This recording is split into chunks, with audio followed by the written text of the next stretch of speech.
75 వసంతాల రాజసం నారా చంద్రబాబు నాయుడు. ముందు చూపు ముందడుగు, ఇది చంద్రబాబు నాయుడు గారి స్టైల్. భవిష్యత్తును ఆయన ముందుగానే చూస్తారు. ఆయన చూసిన బంగారు బాటలో ప్రజలతో ముందడుగు వేయిస్తారు.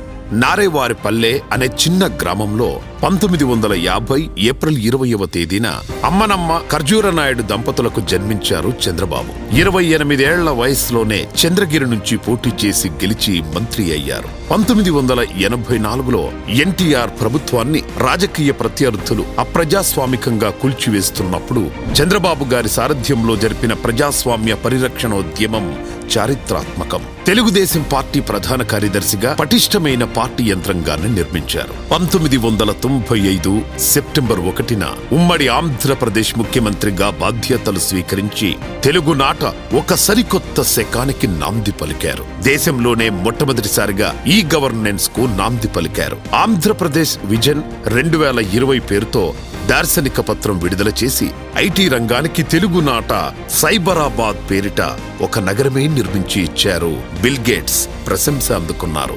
ఐటీ రంగంతో పాటు నేడు హైదరాబాద్కు తలమానికంగా ఉన్న ఫైనాన్షియల్ డిస్ట్రిక్ట్, బీమా రంగ నియంత్రణ సంస్థ IRDA, Indian school of business, Shamshabad అంతర్జాతీయ విమానాశ్రయం వంటివి ఎన్నో చంద్రబాబు కృషికి దార్శనికతకు నిదర్శనాలు.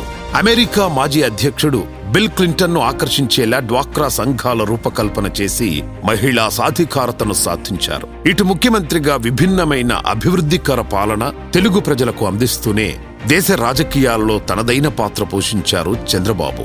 దేవగౌడ, ఐకే గుజరాల్లను ప్రధానులుగా, అబ్దుల్ కలాం, నారాయణన్లను రాష్ట్రపతులుగా చేయడంలో చంద్రబాబు గారిదే ముఖ్య పాత్ర. GMC బాలయోగిని లోక్సభ స్పీకర్ ని చేసి దేశానికి తొలి దళిత స్పీకర్ ను అందించారు చంద్రబాబు. కేంద్రంలో తనకెన్ని అద్భుత అవకాశాలు వచ్చినా వాటిని తెలుగు ప్రజల కోసం తప్ప తన స్వార్థం కోసం ఏనాడూ వాడుకోని నిస్వార్థ నాయకుడు చంద్రబాబు గారు. 2004 తర్వాత ప్రతిపక్ష నేతగా రైతులకు గిట్టుబాటు ధరలు, బాబ్లీ ప్రాజెక్టు అంశాలపై పోరాటం చేశారు. అన్నదాత కోసం ఆనాడు 8 రోజుల పాటు నిరాహార దీక్ష చేశారు.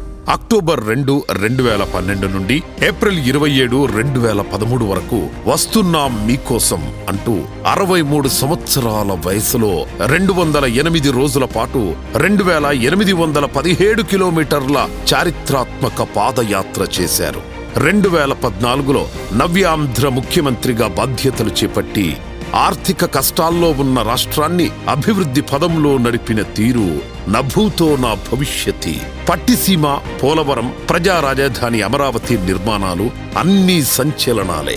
2009 నుంచి 2024 మధ్య మళ్లీ ప్రతిపక్ష నాయకుడిగా విధ్వంసకర వైసీపీ పాలనపై అలుపెరగని పోరాటం చేశారు. టీడీపీ అధినేతగా పార్టీ కార్యకర్తలను కాపాడుకుంటూ ప్రాణత్యాగం చేసిన కార్యకర్తల పాడే మోసి పార్టీ శ్రేణుల్లో ధైర్యం నింపారు. మరోవైపు వైసీపీ ప్రభుత్వ పీడితులైన ప్రజలకు అండగా నిలిచారు. ఫలితంగా నిండు సభలో అవమానాలు ఎదుర్కొన్నారు. చేయని నేరానికి జైలుకు వెళ్లి దుర్మార్గుల పగను భరించారు. చివరకు ఆయన సంకల్పమే గెలిచింది. ప్రజలకు చారిత్రాత్మక విజయాన్ని అందించి మాకు మీ నాయకత్వమే కావాలి అన్నారు.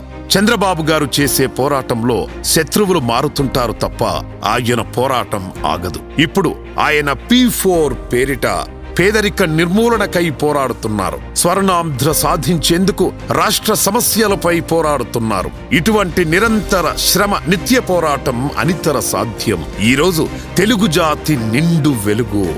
నారా చంద్రబాబు నాయుడు గారి పుట్టినరోజు. 75 వసంతాల నవయువకుడికి జన్మదిన శుభాకాంక్షలు. ఓ అద్భుత నాయకుడా, తెలుగు ప్రజల ఆత్మబంధువా, శతమానం భవతి.